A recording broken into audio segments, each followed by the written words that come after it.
మొగన్ని కొట్టి మొగసాలకెక్కినట్టు తమకు ఓట్లేని జనాల మీద దాడులు చేసి వైసీపీ వాళ్ళే మా మీద దాడులు చేస్తురని మొత్తుకుంటున్నారు టీడీపీ లీడర్లు. ఇదంతా టీడీపీ చంద్రబాబు బీజేపీ వదినమ్మ కలిసి ఆడుతున్న డ్రామా అని అంటున్నారు లక్ష్మీ పార్వతి.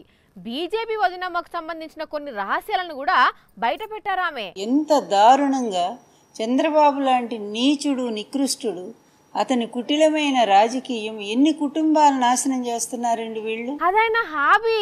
ఇప్పుడు లేటెస్ట్ గా ఏం చేసిండు? బీసీలు ఎస్సీల మీద ఎస్టీల మీద ఊళ్ళ మీదకి తెగబడి వీళ్ళ రౌడీలు గూండాలు వెళ్ళి కర్రలతో బాదుతూ వాళ్ళని ఆ కుటుంబాలు ఎక్కడో బయటికి వెళ్ళి టెంపుల్స్లో దేవాలయాల్లో తలదాచుకునే పరిస్థితి తీసుకొచ్చారు అంటే దీనికి కారణం ఎవరు? చంద్రబాబే అని చిన్న పిల్లగాన్ని అడిగినా చెప్తారు. ఇక ఆమె ఉన్నారు. ఎవరామె? చంద్రబాబును మించినటువంటి నీచమైన స్వభావం కలిగిన ఈ పురంధరేశ్వరి గురించి చెప్పకపోతే. బీజేపీ వదినమ్మనా?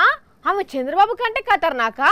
ఎట్లా? స్కిల్ స్కాము ఇలాంటి కేసులన్నిటిలో కూడా అరెస్ట్ అయ్యి వేల కోట్లు లక్షల కోట్లు తిన్నటువంటి చంద్రబాబు నాయుడిని రక్షించడానికి ఆవిడ ఎటువంటి పాత్ర పోషించిందో ప్రజలందరూ కూడా చూశాము. ఇద్దరు చుట్టాలు కదా. కానీ అంతటి నీతిమంతుడికి ఇంత పనికిమాలిన సంతానం కలిగారంటానికి ఈ రోజు పురంధరేశ్వరే కారణం. అంతే కదా మరి. ఆ రోజు తండ్రిని వెన్నుపోటు కార్యక్రమంలో కూడా చాలా మంది ఈవిడ పాత్ర ఏంటో తెలియదు. అంత పనికిమాలిన పని ఏం చేసిందా వదినమ్మ?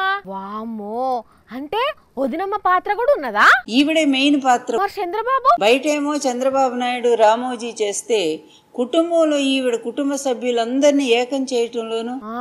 అంటే నువ్వు బయట చూసుకో నేను ఇంట్లో చూసుకుంటా అని వర్క్ డిస్ట్రిబ్యూషన్ చేసుకున్నారా అన్నట్టు. తండ్రి ఏ కాంగ్రెస్ పార్టీకి వ్యతిరేకంగా తెలుగుదేశం పార్టీని స్థాపించారో ఆ తెలుగుదేశం పార్టీ ఆశయాలు అన్ని తుంగలో దొక్కేసి అటు తండ్రికి వెన్నుపోటు పడవటమే కాకుండా వెంటనే పోయి కాంగ్రెస్ లో జాయిన్ అయిపోయింది. కాంగ్రెస్ ఓడిపోగానే బీజేపీలకు జంప్ అయింది. ఇప్పుడు బీజేపీలో ఉండి చంద్రబాబు కోసం పనిచేస్తుంది. ఆ రోజు తండ్రికి వెన్నుపోటు పడవటానికి మరిదితో ఎలా చేయగలిపిందో ఈ రోజు ఆంధ్ర రాష్ట్ర ప్రజలను వెన్నుపోటు పడవటానికి వదిన మరుదులు ఇద్దరు కూడా ఏకమయ్యారు.